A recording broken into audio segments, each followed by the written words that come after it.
Hello, everybody. Welcome to this talk on intelligent analysis of brain images. First of all, I like to thank the organizers for having given me this opportunity to present before you some view on the research that we have been undertaking in this domain for the last decade. This deals with intelligent analysis of medical images, particularly. In today's talk, I will cover those related to brain images or brain cancer. Now, this was supposed to be a physically delivered talk. However, in the present COVID situation, things have changed. And since this is my first attempt at an online presentation, there is bound to be some mistakes. So I hope you will excuse me for that. The contents of this talk will include mainly the PhD work submitted by my students, one of my students, and it will cover the different topics in his thesis. The first would be automated detection and segmentation of brain tumor from MRI using saliency for fast localization and detection of the tumor, and using just one seed from the user to appropriately segment the brain tumor. Then we will provide a brief introduction to radiomics, radiogenomics, and personalized medicine, the concepts which are very challenging in today's research framework. Finally, we would present some applications of deep learning for the detection, classification, segmentation, and survival prediction. The focus of this talk will be on image analysis related to brain tumor MRIs involving intelligent decision making with reference to detection, localization, segmentation, and survival prediction, with an objective to provide improved diagnosis, prognosis, and treatment planning towards tumor management. And I acknowledge the PhD thesis of Shubhashish. Now, medicine typically consists of imperfect knowledge, and therefore, you need intelligent processing and computational intelligence, or also called soft computing. So, typically, the imperfection occurs due to the incomplete understanding of the biological mechanisms,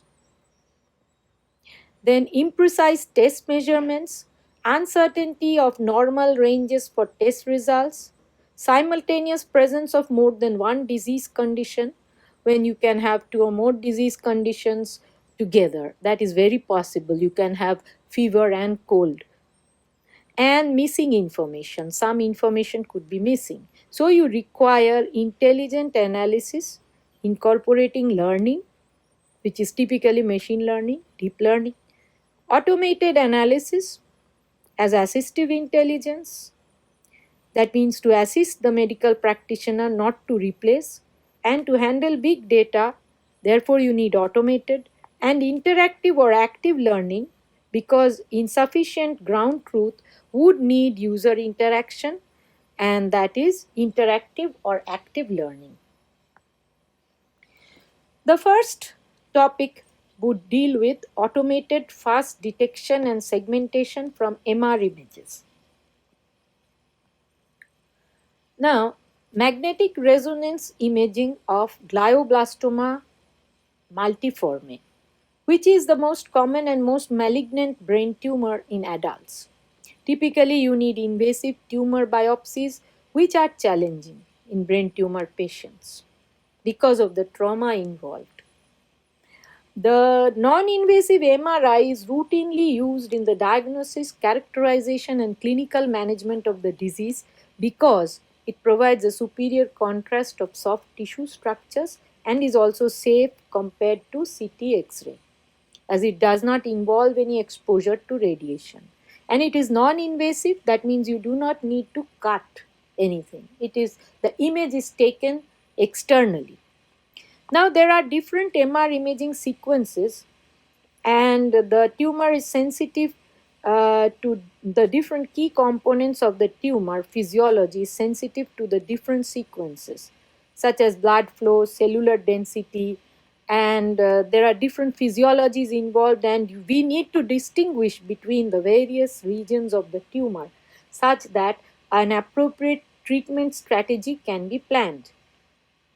So here, if you observe, we have the four sequences: T1, contrast enhanced tumor, T1, which is gadolinium enhanced T1, T2, and FLAIR, fluid attenuated sequence.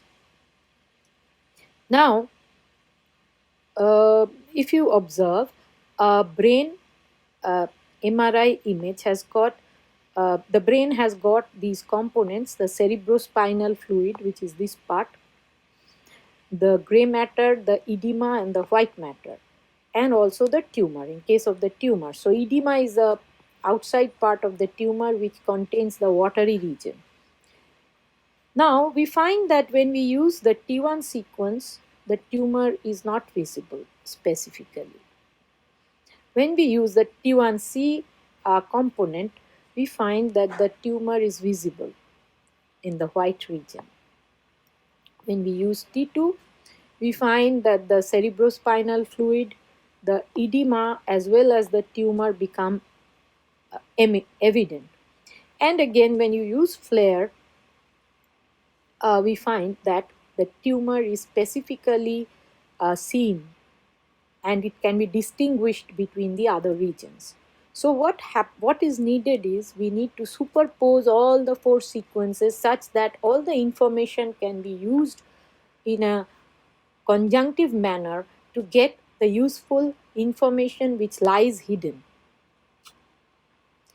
For example, here we provide the individual sequence information.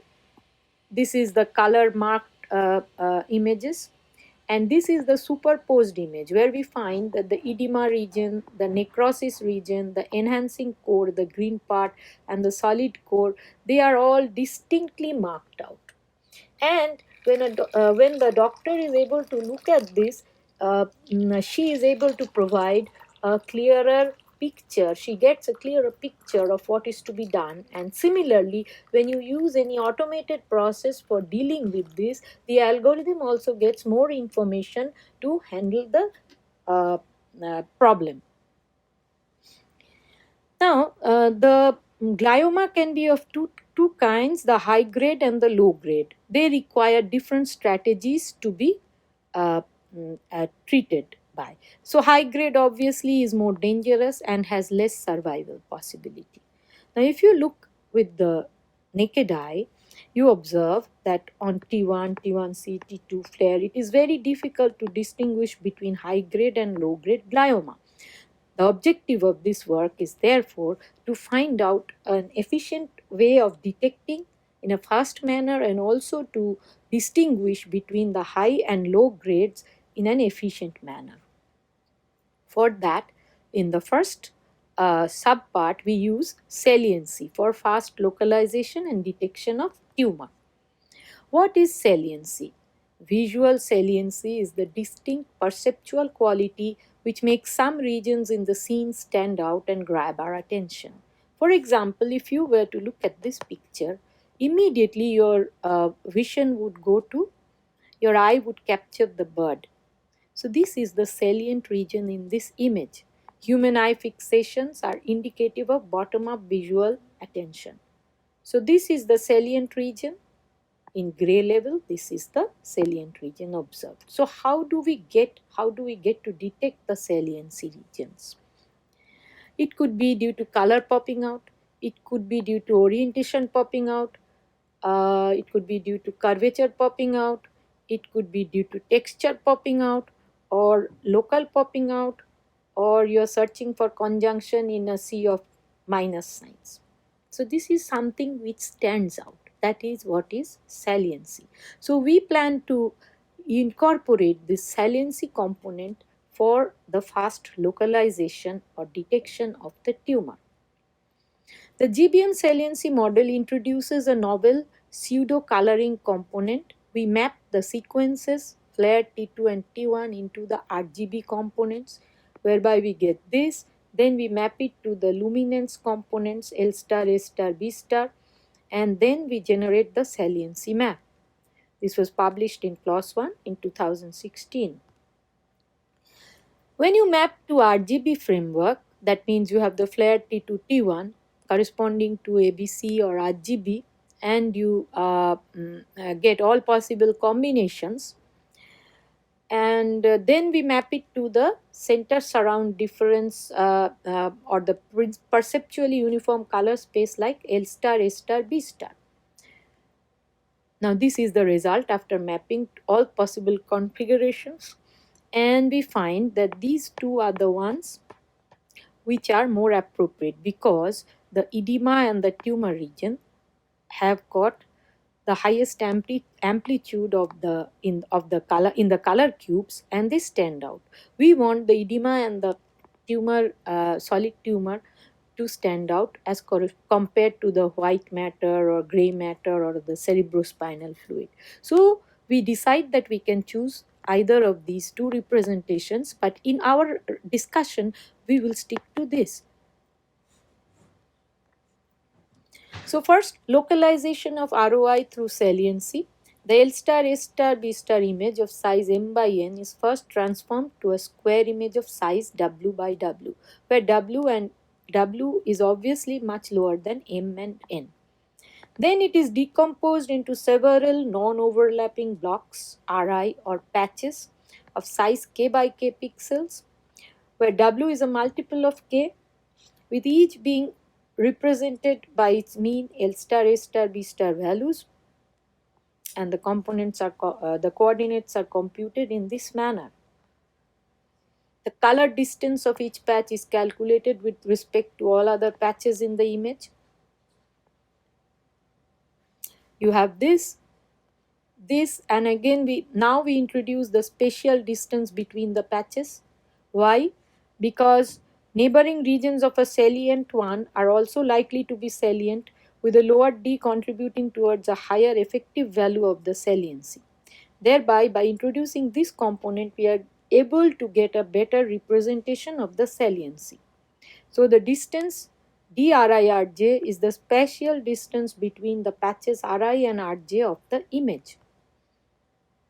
Now, when an observer views a far-off scene, the focus lies on the entire salient region, that is the global perspective, low resolution.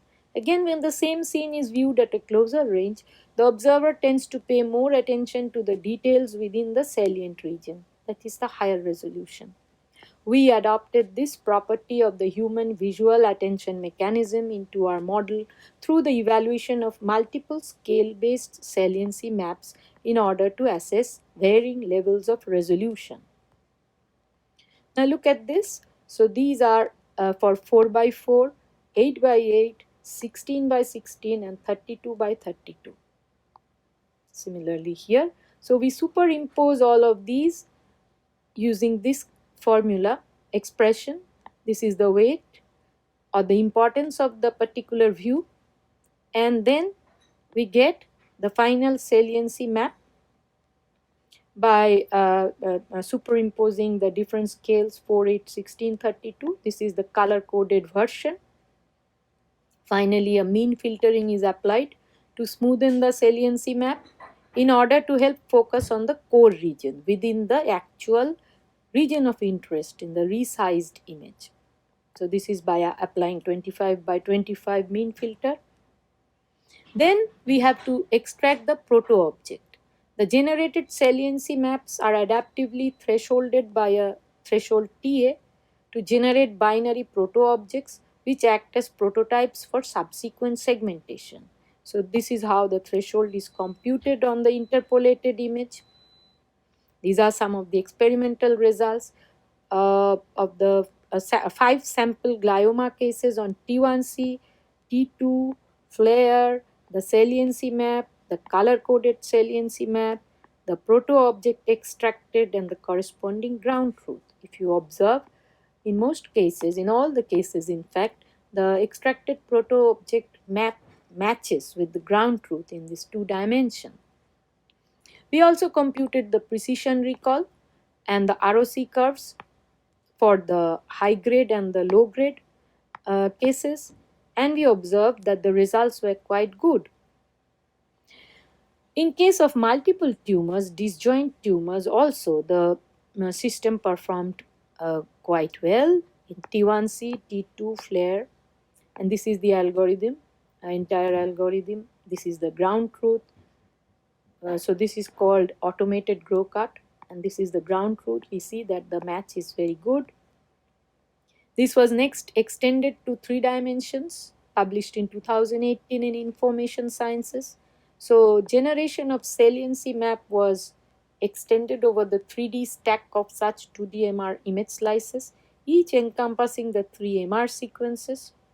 The saliency detection algorithm can produce false positive results for the slices having too small foreground as compared to the background, because at the end the tumor region will become small. So that is where the error is introduced, where the background pixels are too large in number. So these are replaced by their mean image intensity values. So these are some sample slices, and we observe that this is for flare, T2, T1C, and the saliency maps generated. And then this is for the modified MR slices with mean intensity values on the flare, T2 and T1, and the saliency maps from the modified MR image slices where the ROI is clearly visible, the salient last 3 slices. So this was how the label map was generated from the saliency map. The most salient 3D proto object was extracted using adaptive threshold, as we mentioned earlier. The proto object is then used for generating the foreground and background seed regions of the MR images. The foreground seed region is computed by shrinking the size of the proto object using morphological erosion operation, and the background seed pixels are generated from the proto object by applying the morphological dilation operation using a pair of radii. So here you've got the foreground seed region, the background seed region. This is the ground truth. This is the proto object generated, and you find that the match is quite good. So these are along the 3 planes actually. This is the axial plane, the sagittal plane, and the coronal plane views. So this is the volumetric tumor segmentation. This is the 3D label map obtained by our algorithm, the automated grow cut. This is along the axial view, sagittal view, and the coronal view. The qualitative segmentation with the automated grow cut, this is the 2D version, and this is the comparison with related algorithms in terms of die score, time, or the architecture size, and the segmentation type. Ours was fully automated, and the time was quite low, and the performance was high. This is the inter-observer variability. This gives a measure of the robustness of our classification, distinguishing between HGG and LGG with compared to the existing grow cut, which is semi-supervised. Now here we provide the ground truth and the corresponding 3D saliency maps for sample 6 patients, and you find that they match reasonably well. Next we move on to the single seed delineation of brain tumor using multi-thresholding. So the objective was to develop a tumor delineation method which is applicable in case of medical images, which is efficient in terms of computational time, preferably producing results in real time or near real time. The accuracy is comparable to the manual segmentation by medical experts, and it requires minimum user interaction.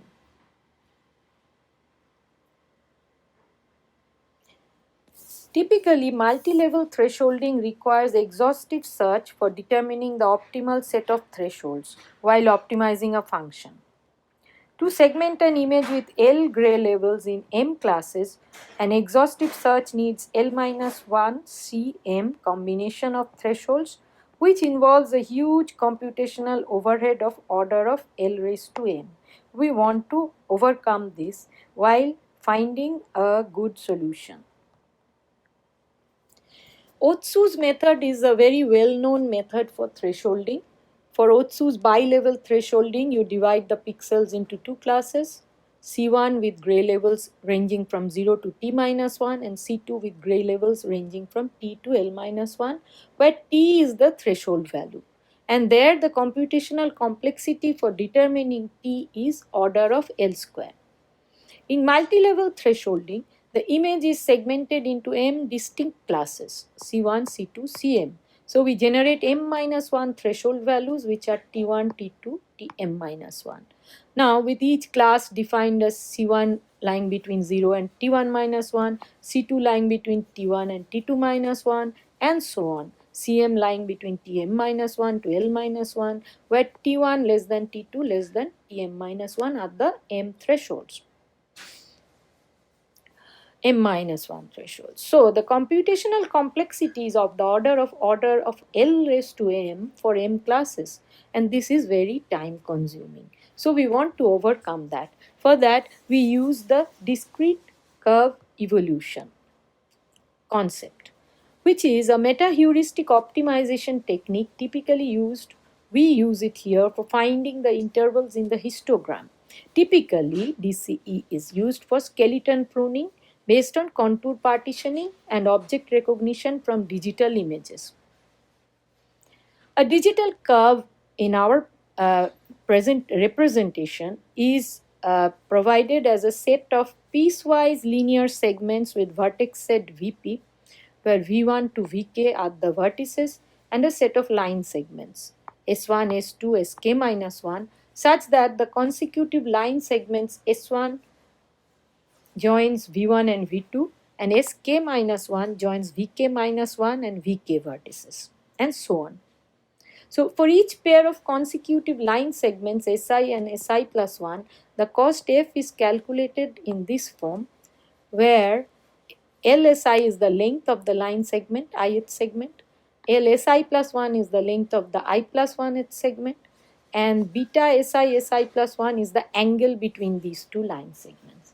Now, when you have a peak or a valley, then this cost is the maximum, because the cosine of this angle becomes maximum.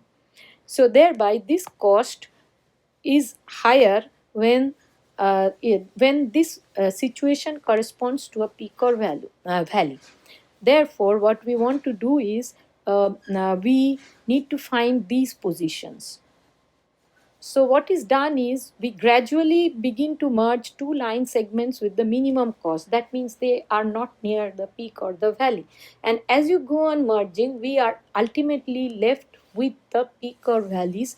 We have to pre-specify how many peaks or valleys you want to converge to. And these are the multi-thresholds that are used in our algorithm.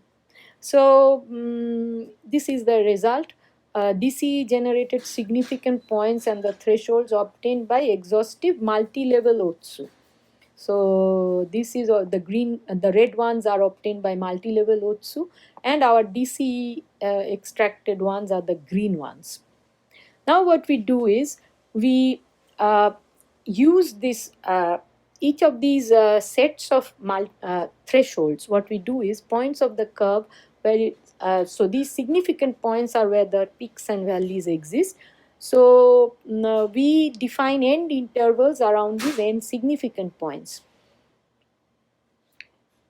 like this, between the significant points. Then what we do is each interval by DCE is then further processed using bi-level Otsu thresholding because it has lower computational complexity. Now it is again order of L square. So to refine the generated thresholds, and when you compare, you find that the multi-level Otsu, the red one, and the DCE multi-level followed by bi-level Otsu is the green one. They are very close to each other, whereas the computational complexity is much lower.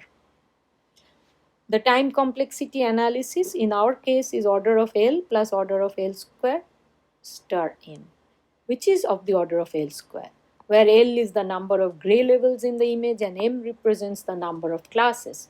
Whereas in case of completely multi-level Otsu exhaustive, it is order of L raised to M. So this is the flow diagram.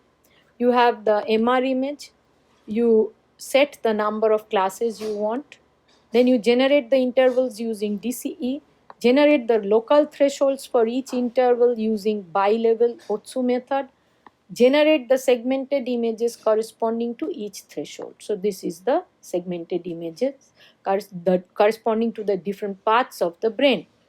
Then you select a point within the ROI, the tumor region. You select one point supplied by the user, do some post processing, you extract the region of interest using connected component analysis, then do some hole filling, morphological operation, flood filling to remove the holes in the region of interest. Then this is the extracted ROI. This is the extracted ROI and it matches with the red colored ground truth. These are some sample results for single ROI. This is the segmented image we provide. This is for two ROIs. So since two ROIs, you have to put two user specified points, here one, and this is the ground truth, and this is the extracted ROI in each case. Do the hole filling and flood filling operation, and this is the segmented contour of the tumors demarcated in red on the entire image. And if you compare with this, you find that they match very well.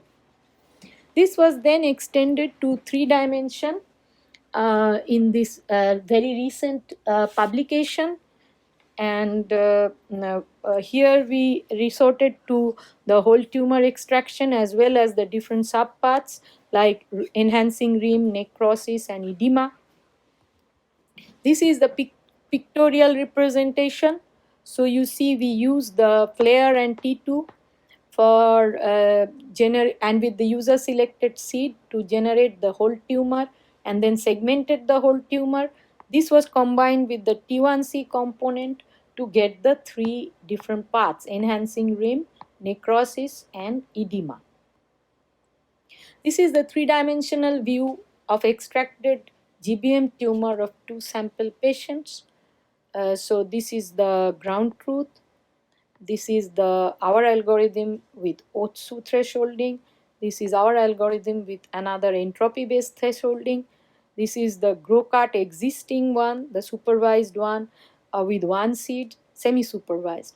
The other one with 5 seeds. The other one, this is active contour segmentation. These are existing state-of-the-art methods. And you find that in our case, we also used only one user-defined seed, and the matching with the ground truth was considerably better as compared to these other compared algorithms.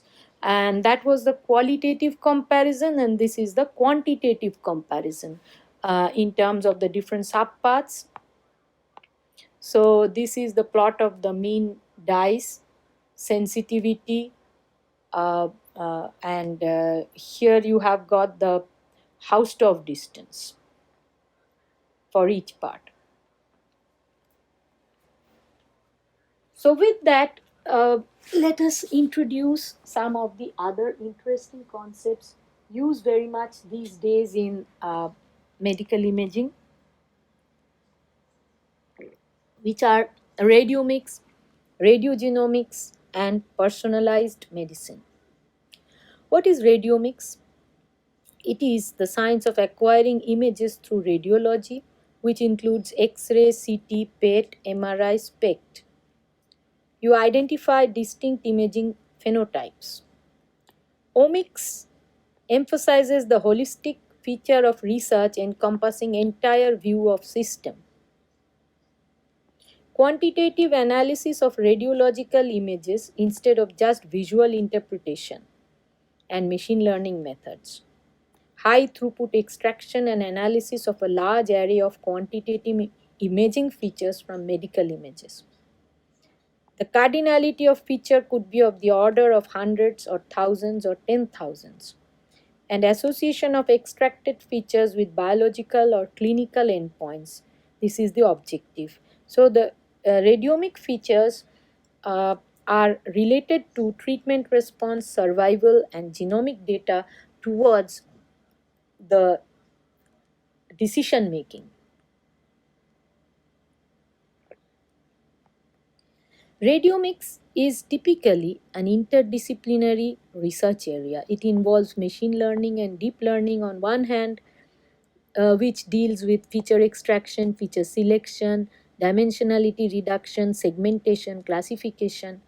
Then, with computer vision involving automated abnormality detection, surgical planning and navigation, 3D visualization, and medical image processing and analysis involving denoising, enhancement, segmentation, registration, fusion. This gives a broad overview on the kind of research we are undertaking presently using deep convolutional networks for medical images, using patch based database, using X ray images in the presence of imbalance, then early detection of diabetic retinopathy from digital retinal fundus images, analyzing the connection weights of the deep network to extract the features and get an understanding of what the features could be, segmentation of the tumor, and using visual saliency, which we have already discussed. Now, this was a study we undertook in 2014 in a collaboration with University of Maastricht. There, we tried to establish that uh, the automated or semi-supervised or semi-automated segmentation was as good as manual segmentation, because manual segmentation as done by the radiologist is prone to some other kinds of error, different kinds of error. So we find that semi-supervised or semi-automated segmentation is as good, whereas it avoids some of the inherent errors in manual segmentation like bias, and human tiredness. So, uh, we in cancer, several studies have reported the statistical association between the advanced imaging features extracted from the tumor regions of the routine medical images with the tumor stage, metabolism, patient survival, and underlying gene expression patterns. To ensure the reliability of quantitative imaging features, accurate and robust tumor delineation is essential, because tumor segmentation is the one very important aspect of medical imaging, because on that depends everything else. It has been shown in this paper in class 1 that semi-automated segmentation approaches efficiently reduce inter-observer variability as compared to the time-consuming manual delineations. In the study that was undertaken, we had with the University of Maastricht a semi-automatic volumetric segmentation which was publicly available as the 3D slicer. This was investigated and compared in terms of its robustness for radiomics feature quantification. We extracted 56 CT three-dimensional radiomic features made by from the segmentations made by 3 independent observers twice, and compared them to the features extracted from manual delineation provided by 5 independent physicians. The assessed 56 3D radiomic features were quantified from the following groups: tumor intensity, tumor shape, tumor texture. We computed the intra-class correlation coefficient to quantify the reproducibility. Reproducibility is a very important criterion of imaging features across observers. It was observed that Quantitative imaging features extracted from semi-automatically segmented tumors have lower variability and are more robust as compared to features extracted from manual tumor delineations. This is a schematic diagram. This is the manual delineation. This is what is obtained by 3D slicer and then the features extracted were tumor intensity, tumor shape, tumor texture group, and these were used for evaluating the quality or of the segmentation.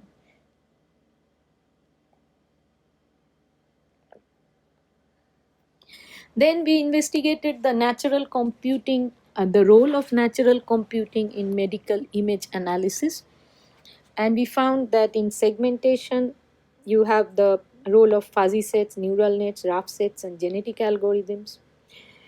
Feature extraction was from texture, co-occurrence matrix, shape, intensity gradient, statistical, wavelength, and color.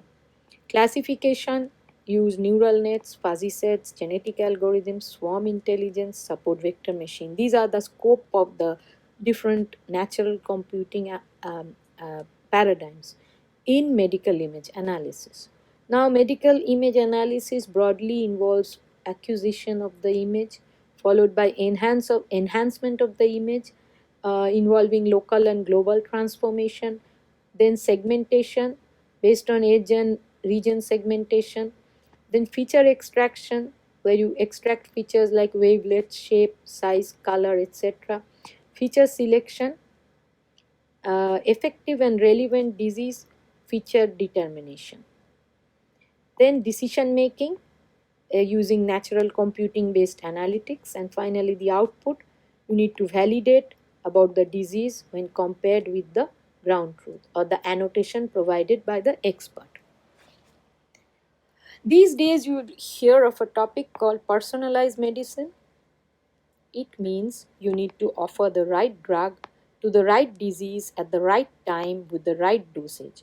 Now, each drug may not be equally suitable for each patient, and it depends on the genomic component of the patient typically.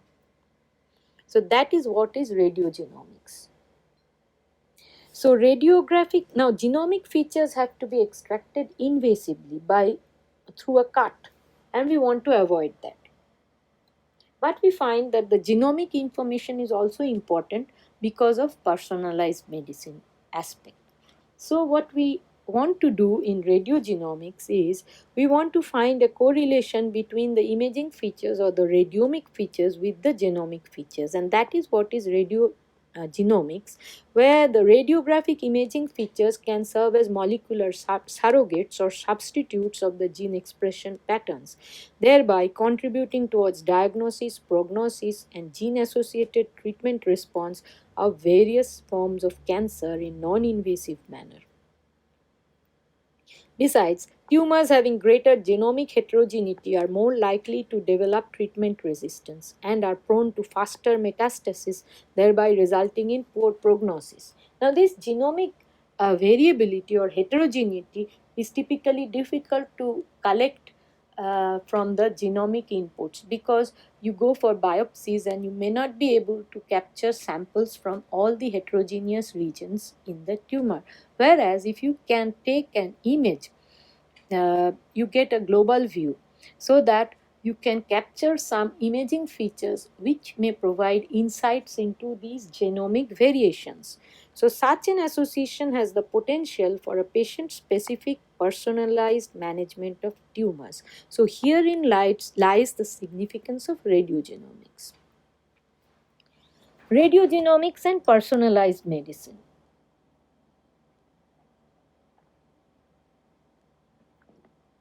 Now, as I discussed earlier, group of patients with same diagnosis and same prescription based on the genomic information can have different presentations at the output. So for this group, this is to be avoided altogether, which is the drug could be toxic and not beneficial. Here, the drug could be toxic but beneficial. Here, the drug is not toxic but not beneficial.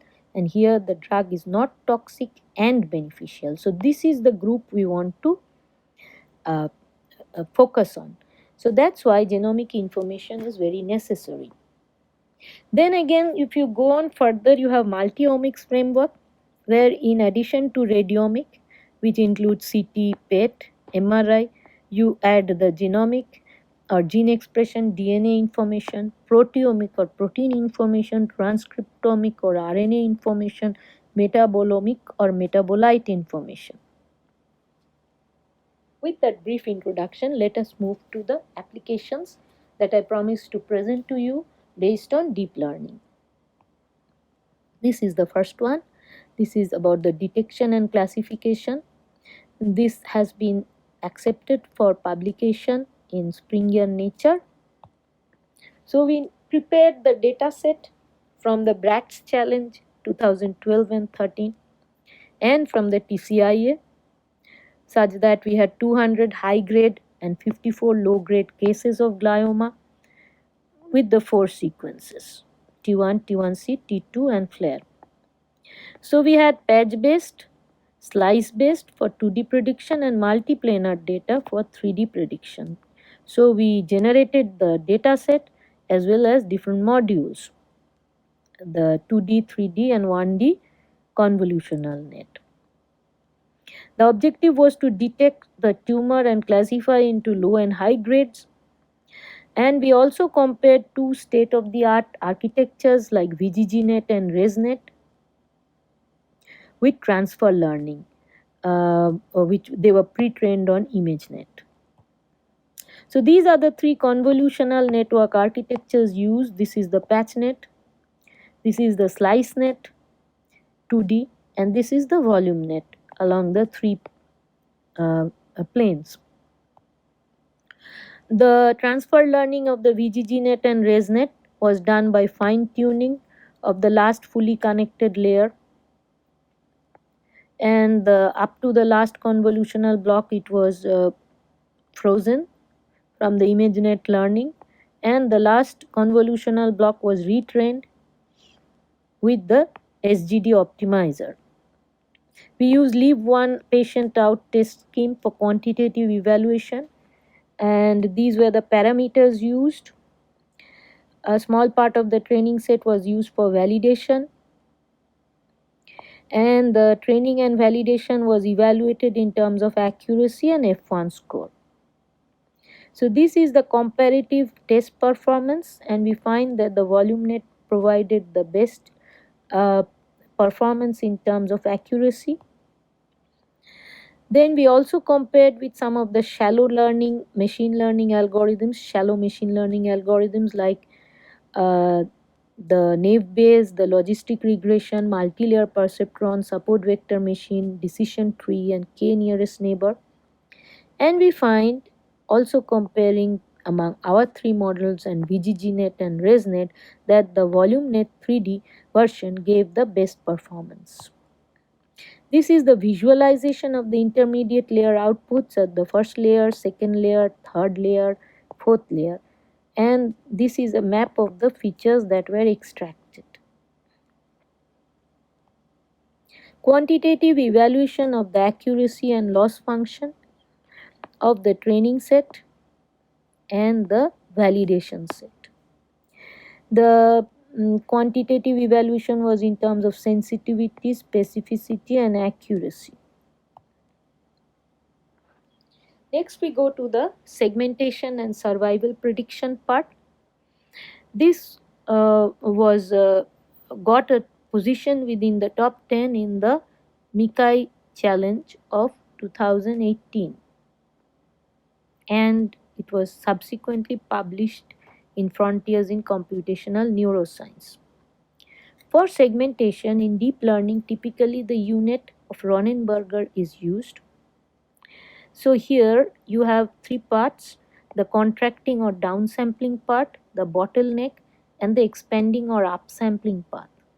There are skip connections between the downsampling path and the upsampling path to provide the local high resolution information to the global information, while upsampling for improved learning, so that the loss of the local information is minimized. There is end-to-end training. So what we did, we observed that in UNet, some of the spatial information about the tumor. This is the ground truth of the tumor, and this part, when you run the 3D unit, this part is getting distorted. So the encoding or the contracting path uses pooling layers to downsample an image into a set of high-level features, followed by a decoder or an expanding part which uses the feature information to construct a pixel-wise segmentation mask. During the downsampling or the pooling operation, the network loses spatial information. So upsampling in the decoder network tries to approximate through interpolation. This introduces error at the boundary, and this is a drawback for medical image segmentation, because if you leave out certain region in the boundary and you operate, then this is not good.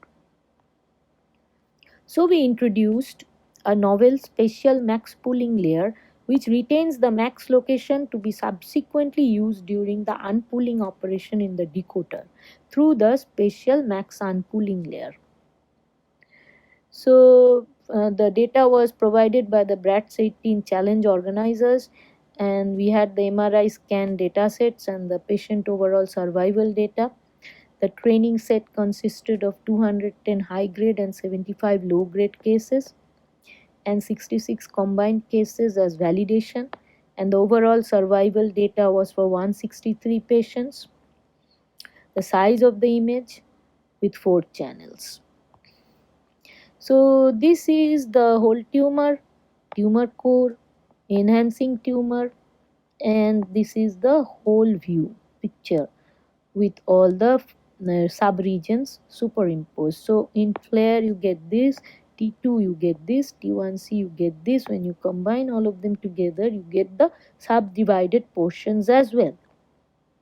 So some of the key issues and solutions. So error around the boundary, as the network loses spatial information during downsampling or pooling, and false positive, that is 2D slice based training testing does not consider volumetric information.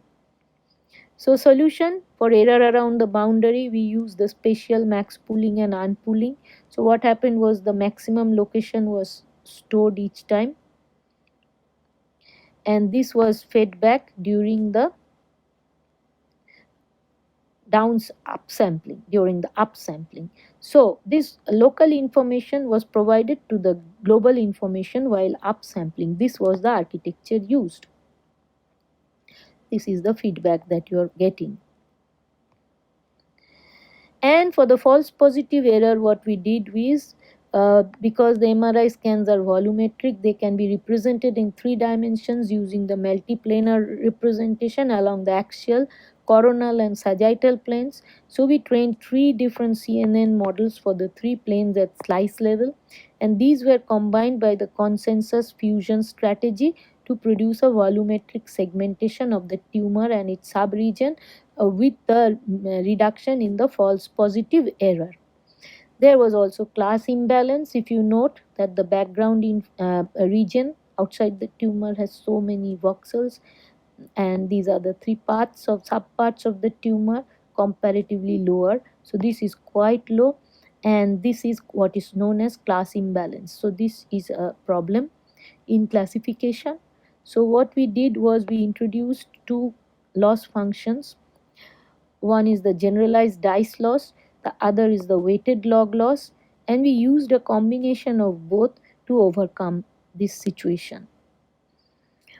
The model was developed using TensorFlow in Python on the Intel AI Dev Cloud, and this is the box and whisker plot of the segmentation accuracy for high grade and low grade, and this is the dice score representation of high grade and low grade. Comparing with the BRATS 2018 leaderboard score, we find this is our method, and these are some of the top running methods, and red shows the top score, green the second, and blue the third. And we observe that in our case, it was mostly performing best in terms of dice sensitivity, Hausdorff distance, as compared to the other. Then to the overall survival prediction. So we have the segmentation level, we get the features. This is not using deep learning but machine learning. So with these features we are predicting the survival. Survival has three classes. One is short survivor, less than 10 months, and long survivors greater than 15 months. In between are the mid survivors. For the OS prediction task, we extracted 296 three-dimensional features, radiomic features from the segmented tumor volume from each of the MR sequences, 4 MR sequences. And there were four groups of features. First order gray level statistics, 19 features, geometrical shape and size, 16 features, gray level co-occurrence matrix, 23 features, and gray level run length matrix, 16 features. So this is the table of the different features that were extracted. This is the box and whisker plot of segmentation accuracy of the three subregions for the validation data set provided in the challenge. This is the qualitative comparison, ground truth, and our algorithm's output in terms of the planes, axial, sagittal, and coronal. This is the quantitative result on the validation set. You find that dice sensitivity, specificity, and Hausdorff distance were quite good for the different subparts. And this is the survival output, accuracy, and then mean square error, median square error, and standard deviation of squared error. So let us now recapitulate on what we have presented. So first, we introduced the automated fast detection of brain tumors using saliency. Next was the single seed tumor delineation using discrete curve analysis, discrete curve evolution, DCE.